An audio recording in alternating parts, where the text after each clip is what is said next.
بنا دیا اور جنگل کو مصطفیٰ کا مدینہ بنا دیا. ہر ذرے کو نجف کا نگینہ بنا دیا. نگینو سمجھو تھا جب منڈری تے ٹکہ رکھ بیا نگینو سمجھو تھا نا. ہر ذرے کو نجف کا نگینہ بنا دیا. واہ میرا حسین تو نے تو مرنے کو بھی جینا بنا دیا. شعر سمجھ میں آئے ہو؟ خدا سے پوچھ لو کیا محبت ہے حسین کی. خدا سے پوچھ لو کیا محبت ہے حسین کی اور محبت سے پوچھ لو کیا فطرت ہے حسین. مجھے حسین جو پیار پوچھنو تھی تو مجھے رب کا پوچھ جو دل نے جو مالکا. خدا سے پوچھ لو کیا محبت ہے حسین کی اور محبت سے پوچھ لو کیا فطرت ہے حسین کی. پھولوں سے پوچھ لو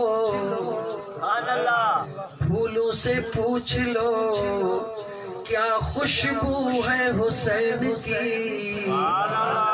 پھولوں سے پوچھ لو کیا خوشبو ہے حسین کی اور عرش سے پوچھ لو کیا عظمت ہے حسین. پھولوں سے پوچھ لو کیا خوشبو ہے حسین کی اور عرش سے پوچھ لو کیا عظمت ہے حسین کی. کربلا سے پوچھ لو کیا نماز ہے حسین کی. کربلا سے پوچھ لو کیا نماز ہے حسین کی. ارے پھر بھی یقین نہ آئے تو جا کے یزیدیوں سے پوچھ لو کیا طاقت ہے حسین کی. اگر پھر بھی یقین نہ آئے تو جا کے یزیدیوں سے پوچھ لو. چھو تو یزیدیت عجبی زندہ آہے قیامت تائیں ہلندی. یزیدیت عجبی آہے حسینیت بھی آہے. کربلا کھا سلسلو شروع تھو یزیدیت جو بھی حسینیت جو بھی ایک قیامت تائیں ہلنو. لیکن ہلنو کیاں جو دنیا سکن دیا مولا پٹنے تا نالو حسین رکھ. باسوں باسیں دیا تا مولا بچڑوں نے نالو حسین رکھا. یہ حقیقت ہے. حقیقت کانے جن کے اولاد نہ ہوں دو اوہے باس باسی نہ مولا بچڑوں نے تا نالو حسن حسین رکھا. دل چاہوں دی یاد یزید جو نالو یزید جا دوست تا عجبی آہن کوئی لگا تا عجبی آہن پر چوین کدے بھلا دل میں تا پیا باسیوں پر کدے ڈاڑھیا بھی روڈ تے گالے تا کہو تو ماں پانجے پٹر جو نالو یزید تو رکھا. آئے گئے میں ہمت ان وقت جے یزید جو معاملو ہوئیو ذات حسین کے مٹائن لیکن مٹائے نہ سگیو. ان وقت جے یزید جو معاملو چاہو ذات حسین کے مٹائے نہ سگیو. اج جے یزید جو معاملو آہے ذکر حسین کے مٹائن کو نہ مٹائے سگن. کربلا جے میدان میں یزید جو معاملو چاہو کہ مٹائن پہ چاہے ذات حسین کے پر مٹائے کو نہ سگیو. اج جے یزیدیت جو معاملو چاہے ذکر حسین کے مٹائن پر اج جی یزیدیت بھی ذکر حسین کے مٹائے کو نہ سگندی. کھوڑ سیف الفقیر جیڑا ان جے بھائرن جیڑا عاشق دیوانہ تھی پوندا کہ کنڈن میں کہ کرچن میں نالا کہیں جا کھنا. اللہ تعالیٰ جی مرضی ہے کہ آستے آستے گالیوں کرے موضوع تے تو اچھا اللہ قرآن نازل کیو نازل قرآن کہو وری بدایو کہو نازل قرآن کیو اللہ ان جی حفاظت جو ذمو کھیو گالا گالا کھیو شک تھئی تے بدھ نحن نزلنا الذکر وإنا له لحافظون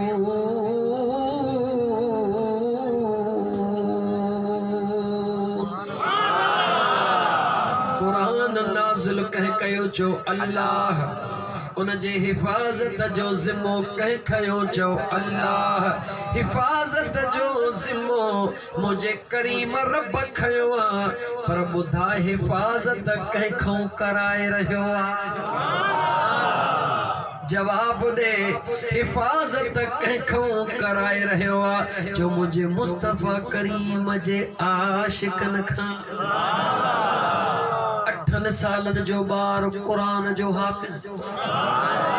10 سالن جو بار قرآن جو حافظ 15 سالن جو بار قرآن جو حافظ 20 سالن جو بار قرآن جو حافظ 50 سال جو بار قرآن جو حافظ 80 سال جو قرآن قرآن جو تراویوں پڑھی قرآن جو ختم بدھائے رہو اے انسان جی طاقت نہ ہے نہ 80 سال وارے جی طاقت نہ 10 سالن وارن جی طاقت اگر انہن جی طاقت آہے تو کو دنیا جو ہکڑو کتاب جنجا 100 پیج ہوجن بس رگی 100 پیج ہوجن زیرن زبرن سان لکھل ہوجے آہے کو دعویٰ کرنوارو جے کو دعویٰ کرے دیکھارے تو فلانو زیرن زبرن وارو کتاب جے میں 100 پنہ موجود ہن پر زبانی مکھے یادا ہاں یاد کرے سگے تو 8 ڈینہ مہینوں سال بسال سجی زندگی یاد کو نہ کندو پر مجھے کریم رب فرمایو ماں اللہ جے قرآن کریم جے حفاظت جو ذمو کھنیو جے جے سینے کے ماں خدا پانجے نگاہ خاص فرمائی دو ان سینے میں ماں رب پانجے قرآن کے کشادو کرے چھڑیدو نہ رگی سجی زندگی قرآن کریم جو حافظ رہندو بلکہ قبر میں بھی قرآن جو حافظ رہندو خبر تھے رگی قبر میں نہ قیامت جے نہیں بھی قرآن جو حافظ ہوندو جیڑی مل مجھے مدینے جے میر فرمایو اللہ اعلان کندو او قرآن کریم جا حافظ جی مجھا مولا قرآن پڑھندو ونج جنت جادا کا چڑھندو جتے تو قرآن کریم کے مکمل کری اوہی تو جو ٹھکانو یعنی قرآن کریم قیامت تائیں وسرن واری شے نہ ہے ماں موٹی عرض کیاں پانجے مقصد تے چاں تب قرآن کریم کے نازل اللہ کیو مجھے سونے امام حسن حسین کے پیدا کہو جواب دیو گالائیدہ جو پانجے منزل جے طرف ہلاؤں قرآن کریم کے نازل اللہ کیو مجھے حسن حسین میر کے پیدا بھی اللہ کیو انیا کھنی مکھے ودھی کرے چون دے انیا کھنی مکھے ودھی کرے چون دے قرآن کریم کے نازل اللہ کیو پر جہے مجھے مصطفیٰ جے سینے تے رب قرآن کے نازل کیو قرآن نٹھڑو تھی وڈیو سینے مصطفیٰ میں تھیو امام حسن حسین بھی نٹھڑا تھی وڈا کاتھے تھا چو سینے مصطفیٰ تے تو چئی سگی تو قرآن نڈھو تھی وڈو کیاں تھیو ماں تو کے جواب دیا قرآن ہکڑے ڈینہ نازل کون تھیو قرآن ہفتے میں نازل کون تھیو قرآن مہینے میں نازل کون تھیو قرآن سال میں نازل کون تھیو قرآن کریم 23 سالن جے عرصے میں ایندو رہو نازل تھیندو رہو بدھائے تا آیتن ما سورتوں آیتن ما رکو رکن ما سورتوں سورتن ما سیپارا ایو نڈھو تھی وڈو تھیو یا نہ تھیو جواب قرآن کریم نڈھو تھی وڈو تھیو کاتھے نڈھو تھی وڈو تھیو جو سینے مصطفیٰ میں گالا قرآن کاتھے نڈھو وڈو تھیو گالا قرآن نڈھڑے لاکو یعنی پہری اقرأ بسم ربک الذی خلق پہری آیت قرآن جی نازل اللہ کئی کاتھے کئی جو سینے مصطفیٰ تے جواب پہری قرآن کریم جی آیت نازل تھے سینے مصطفیٰ میں وہ جو پہرو امام حسن سنو جمیں پہری اکھڑی کھولے جو دامن مصطفیٰ میں امام حسین سنو پانجو اکھڑیوں کھولے چو دامن مصطفیٰ میں قرآن بھی مجھے مصطفیٰ جے سینے تے امام حسن بھی مجھے مصطفیٰ جے سینے تے امام حسین بھی مجھے مصطفیٰ جے سینے تے اہڑی یاری دنیا میں کہنجی آئے جواب دے گالا گالا جواب دے چور جو یار کیر ہوں دعا جواب دے گالا گالا گالا چور جو یار چور ککڑ جو یار ککڑائے بھولڑے جو یار بھولڑو وڈیرے جو یار وڈیرو غریب جو یار غریب ہاری جو یار ہاری زمیندار جو یار زمیندار جدہ دنیا میں یار ہوں دعا موجہ دوست عزیز جے کو ہم خیال ہوں دعا وہ مکے چمڑ دے تا قرآن بھی نورات حسن آئی حسین بھی پوچھو مخاطر چھو نورا پوچھو تا بدھائی سجن سائیں جو غلام بدھاوئی کہیں حسن آئی حسین نورا مکھے بدھا مجھو مصطفیٰ نور آہے یا ناہے جواب دے مجھو مصطفیٰ کریم نورا جو نرگی نورا پر نور علا مجھو مصطفیٰ کریم نورا وہ ہنے مڈے نہارے وہ گوٹا در محمد خاص کے لیے جے پٹڑے تے وے ہنوارا ان سجن سائیں جے فقیر کے جواب دے جے کرے آب زمزم جا 5 لیٹر ہوجن انہن ماں ہکڑو قطرو الگ کجے ان قطرے کے آب زمزم چمدے یا گوٹھ در محمد جو پانی چمدے جواب دے چھا چمدے پر انیا دل کھولے جو تا فقیر عاشق انہیں ہکڑے قطرے آب زمزم جے کھے جے کرے پورے کولر میں ملائیو تا پورے کولر کے بھی آب زمزم جے چھلی تو پورو کولر بھلے گوٹھا در محمد جو ہو جے پر جے آب زمزم جو قطرو پہ جیوے سے تب دھانا وارا کہ جے بہت ہن میں آب زمزم پیلا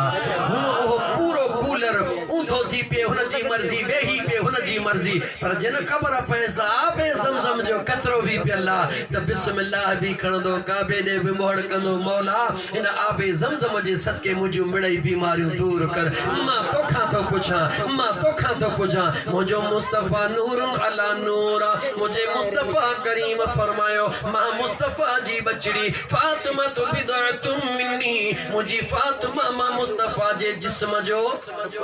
گالا گالا جسم جو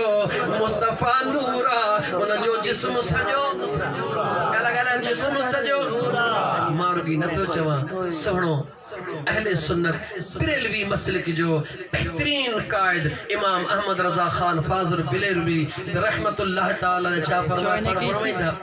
تیرے نسل پاک میں ہے بچہ بچہ نور کا تیرے نسل پاک میں ہے بچہ بچہ نور کا تو ہے سارا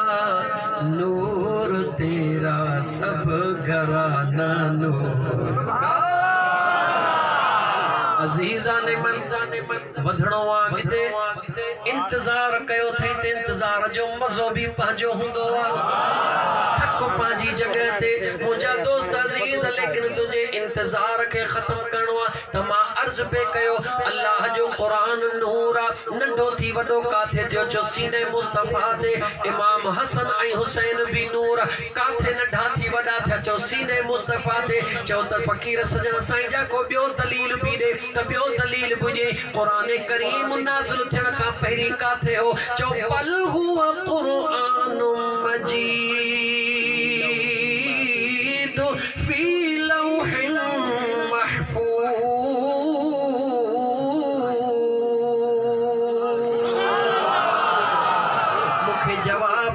مکھے جواب دے جیس دے قرآن کریم نازل کو نہ تھے ہو کہ خبر ہوئی چوکا نہیں جواب دے کہ خبر کا نہیں ہاں ہاں کہ خبر ہی جو ان کے خبر ہی جے کہ یار پان پڑھائے بدھائے چلے عزیزان من ذرا غور کر قرآن کریم جیس دے زمین تے نازل نہ تھے ہو تیس دے کہ بھی خبر کا نہ رہی نانے جی خبر کا نہ رہی بس اتنی خبر ہی تک کتاب نازل تھی دو کہڑو تھی دو رب جانے وہ مکھے آستے آستے جواب دے اما فاطمہ تزارا سنیے جے ہنج میں جس دے حسن ای حسین نہ آیا تے سے یہ نالا کا تھے چھپیلا ہویا جواب دے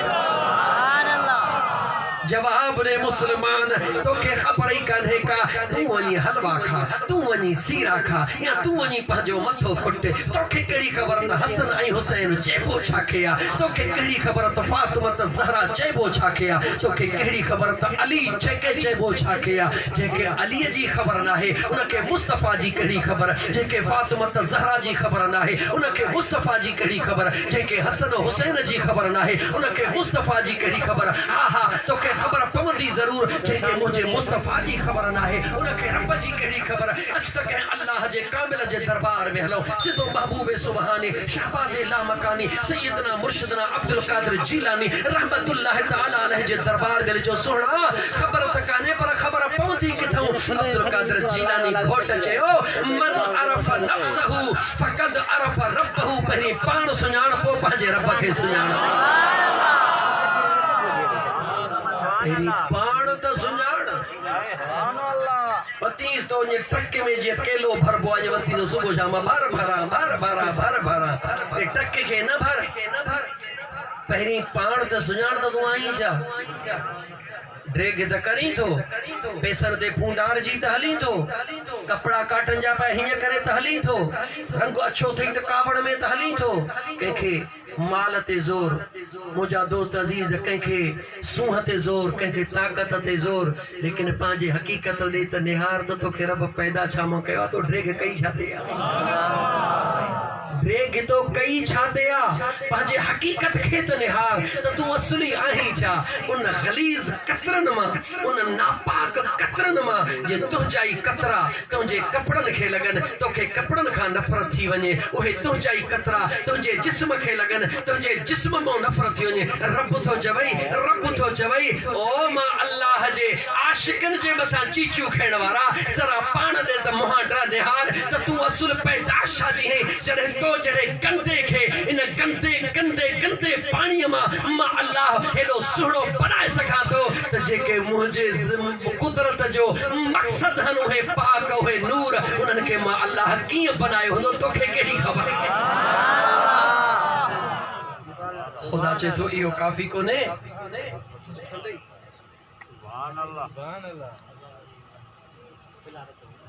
यार उथदे कदो मुंहिंजो ख़्याल मटिजी वेंदो अलाए वठ फिलहाल मूंखे ॾिसण मूंखे इश्क मां मोटाए छॾियो इहो ॾंड साईं खां वठिजो या हिकिड़ी मुंहिंजो अखर यादि रखो पहिरीं ॻाल्हि त मां सॼण साईं जो फ़क़ीर हां इंशाअल्लाह ताला मरण घड़ी ते अल्लाह ताला कामिल मुर्शिद जो दर असां खां मज़बूत तर करण जी को असां अल्लाह ताला असांखे तौफ़ीक़ अता फरमाईंदो ही मुंहिंजो जुमिलो गौर सां ॿुधो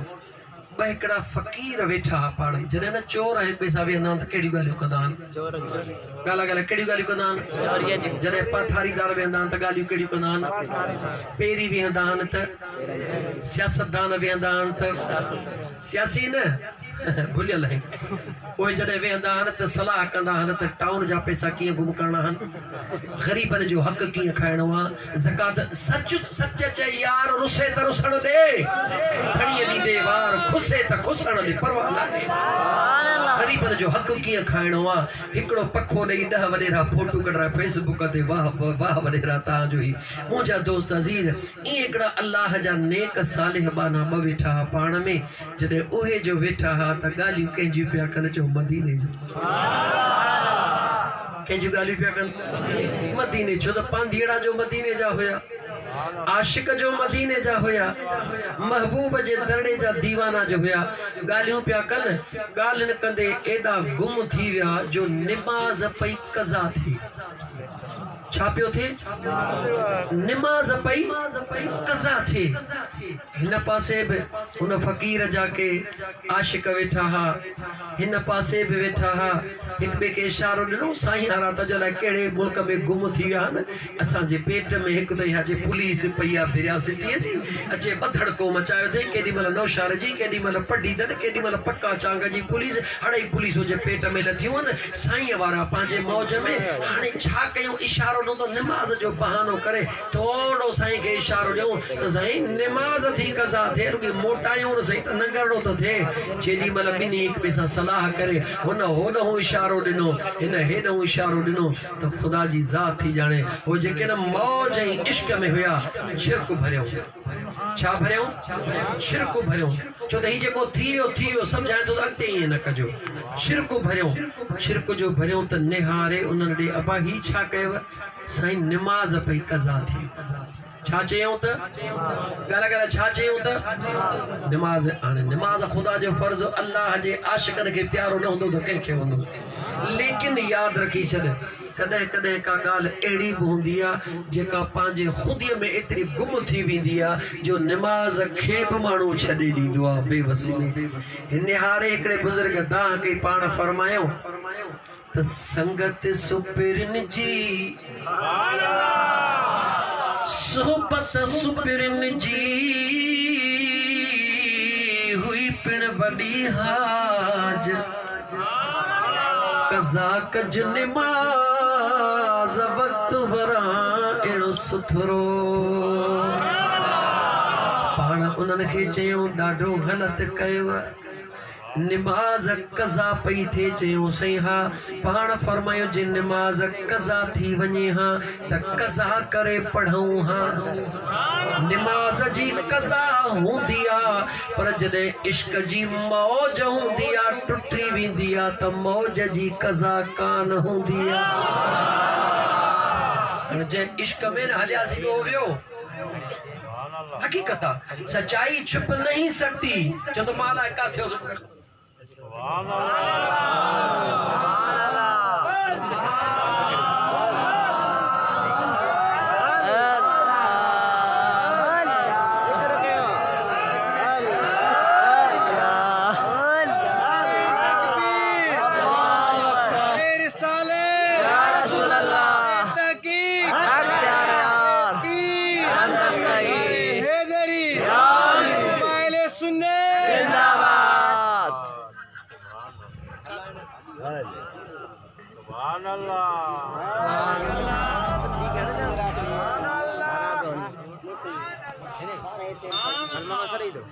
تھکل ماں سب لوگ کون سے دینوں ماں جی چاہ ننگر کھائن ہو جائے تو ماں دھکلا کے انتظار کیا تھا ننگر کھائے پوری شروع کیا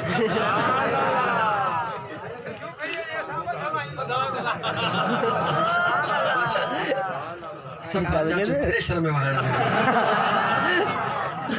نہیں جو کھلیو ابھی ہانے توجہ کہو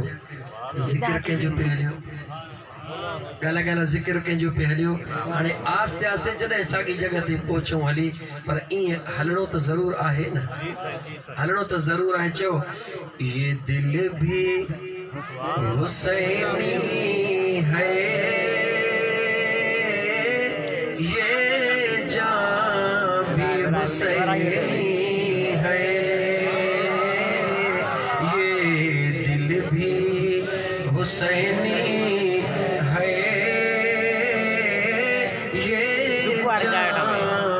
حسینی ہے الحمد کے اپنا تو ایمان بھی حسینی ہے جو گرنے نہیں دیتے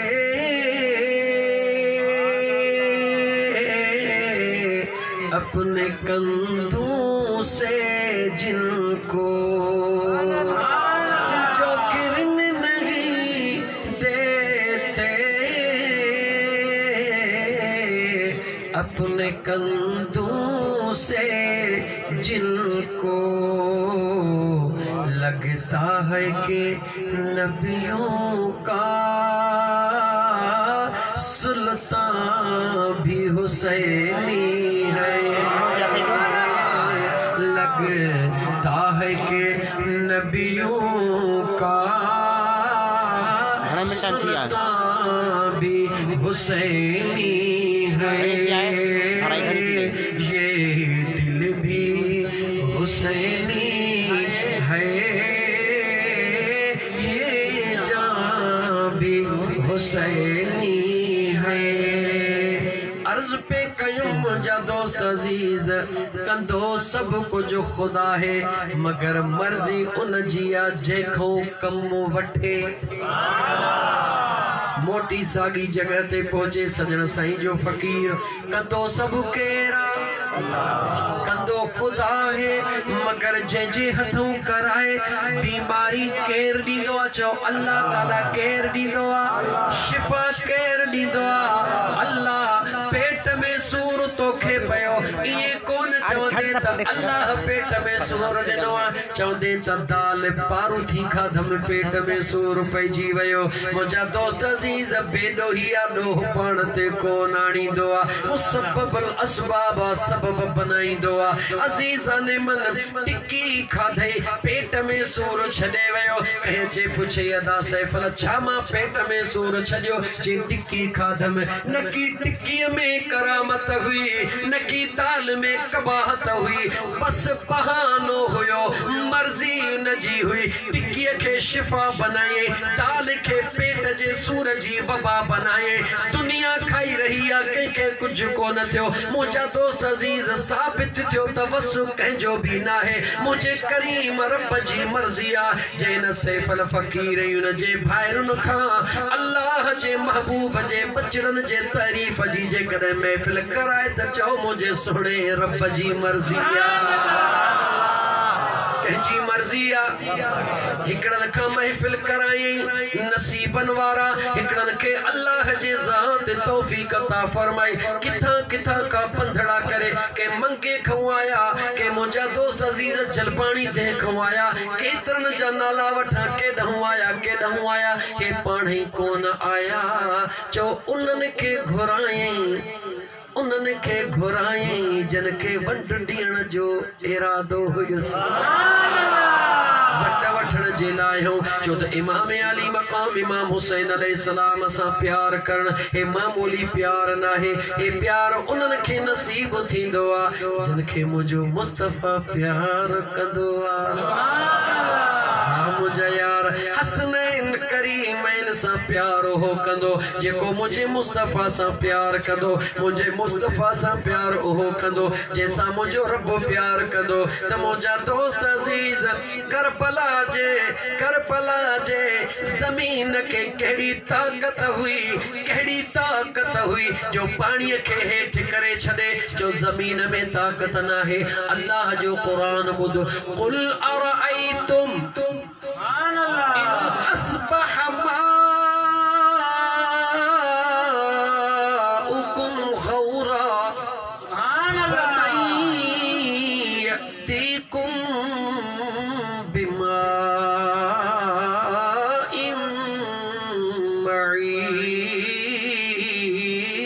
معين سبحان الله ما تو کھا تو پوچھا ہکڑی نگاہ ان جوان دے کر وہ پتھریلی زمین تے ہوئیو صفا معصوم ہوئیو گالان جی ہمت کان ہوئی مجھا دوست عزیز گالان جی ہمت کان ہوئی داہن جی ہمت کان ہوئی ماں پانی پئی گولے ماں توجہ کر اہم گال پہ بدھائیں ماں پانی پئی گولے ماں پانی پئی گولے بچڑو زمین تے پتھرن میں پیر پیو ہنے پیرن میں چشمہ کیر پیو کڑھے جواب ذرا اجتک کریم رب جے دربار میں ہلوں او مجھا مولا